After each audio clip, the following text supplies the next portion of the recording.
ഇന്ന് വിജയദശമി ആയതുകൊണ്ട് ഞാൻ തുമ്പൂസുടെ അമ്പലത്തിൽ പോയിരുന്നു കേട്ടോ. തുമ്പൂസിൻ്റെ ബുക്സ് പൂജ വെച്ചിട്ടുണ്ടായിരുന്നു. അത് തിരുമേനിക്ക് ദക്ഷിണയൊക്കെ കൊടുത്ത് നമ്മൾ തിരിച്ചെടുത്തു.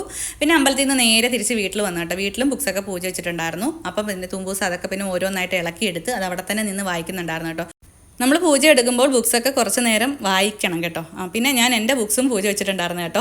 എൻ്റെ ബുക്സ് എന്ന് പറഞ്ഞാൽ എൻ്റെ വരവ് ചെലവ് കണക്കിൻ്റെ ബുക്സാണ് കേട്ടോ. അപ്പോൾ അതും പൂജ എടുത്തു. പിന്നെ ഞങ്ങൾ അത് കഴിഞ്ഞിട്ട് നേരെ വീട്ടിൽ പോയി കേട്ടോ. അമ്മയുടെ അടുത്ത് പോയി. അവിടെ ഇന്ന് 28 ഓണമാണ്. കൂടാതെ ഇന്ന് ഗാന്ധി ജയന്തി ആയതുകൊണ്ട് ക്ലബിൻ്റെ വകയായിട്ട് അവിടെ ഗാന്ധിജിയുടെ പടമൊക്കെ വെച്ചിട്ട് ആഘോഷിക്കുന്നുണ്ടായിരുന്നു കേട്ടോ. പിന്നെ പരിപാടികളൊക്കെ നടക്കുന്നുണ്ടായിരുന്നു. ഓണപ്പരിപാടി, നാരങ്ങ സ്പൂണും ഓട്ടമത്സരമൊക്കെ നടക്കുന്നുണ്ടായിരുന്നു. തുമ്പൂസും അമ്പാടി എന്തിനൊക്കെയോ ചേർന്നിട്ടുണ്ടായിരുന്നു.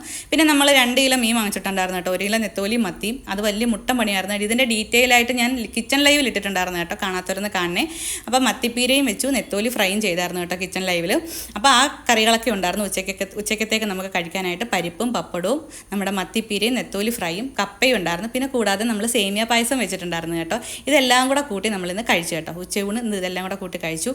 നമ്മൾ ഇന്ന് 28 ഓണം ആയതുകൊണ്ടാണ് നമ്മളിന്ന് സേമിയ പായസം വെച്ചത്. സേമിയ പായസത്തിലൂടെ ഈ പപ്പടം ഇട്ട് കഴിക്കുന്നത് ഭയങ്കര ടേസ്റ്റാണ് കേട്ടോ. നിങ്ങളെല്ലാവരും കഴിച്ചിട്ടുണ്ട്. അങ്ങനെ കഴിച്ചിട്ടുള്ളവരൊന്ന് കമൻറ്റ് ചെയ്യണേ. അടിപൊളി ടേസ്റ്റാണ് കേട്ടോ. അത് കഴിഞ്ഞിട്ട് പിന്നെ ഞാൻ നേരെ മില്ലിൽ പോയി കേട്ടോ. പച്ചരി പൊടിപ്പിക്കാൻ പോയതാണ് കേട്ടോ. ഇന്ന് അവലോസ് പൊടി ഉണ്ടാക്കുന്നുണ്ട് നമ്മൾ. അമ്മ കുറച്ച് ആവശ്യത്തിന് ഉപ്പും പിന്നെ കുറച്ച് ജീരകവും കുറച്ച് തേങ്ങയൊക്കെ ഇട്ട് നമ്മൾ മാവൂടെ മിക്സ് ചെയ്ത് നമ്മൾ അടുപ്പത്ത് വെച്ച് കേട്ടോ. അവലോസ് പൊടിക്ക് അവലോസ് പൊടി മൂത്ത് വരുമ്പോഴാണ് അമ്മ പഞ്ചസാരയും ഏലക്കാപ്പൊടിയൊക്കെ ചേർക്കുന്നത് കേട്ടോ.